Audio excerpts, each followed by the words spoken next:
Այսօր, ինչպես նշեցիք, առավոտյան ներկայացրել էինք ազգային ժողովի հերթական համապետական ընտրություններին ընդառաջ ներքին գործերի նախարարության ոստիկանության կողմից իրականացված կազմակերպչական միջոցառումները,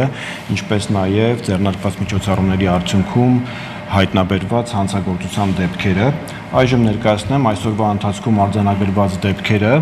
որոնք ամփոփվել են ժամը 22:00-ի դրությամբ։ Ընդհանուր առմամբ ժամը 22:00-ի դրությամբ արձանագրվել է ընտրական բնույթի 79 առերևույթ հանցագործության դեպք, որոնցից 41-ը մեկից ավելի անգամ կամ այլ անձի փոխարեն քվեարկելու փորձի դեպքեր են, 29-ը քվեարկության գաղտնիությունը խախտելու,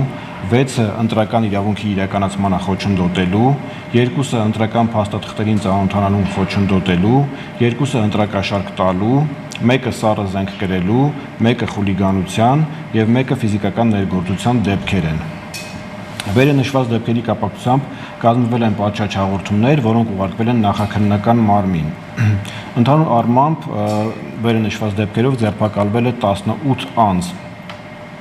Ժամը 22-ի դրությամբ ներքին գործերի նախարարության օպերատիվ կառավարման կենտրոնի 112 հեռախոսահամարին և 8767 թեժգծին ստացվել է 619 զանգ,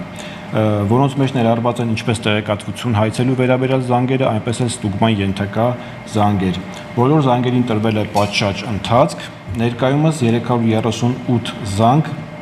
ստուգման փուլում են։ Հակիրճ այսքանը, հետագայում առավել ճշգրտված տեղեկություններ կհրապարակենք մեր կայքում։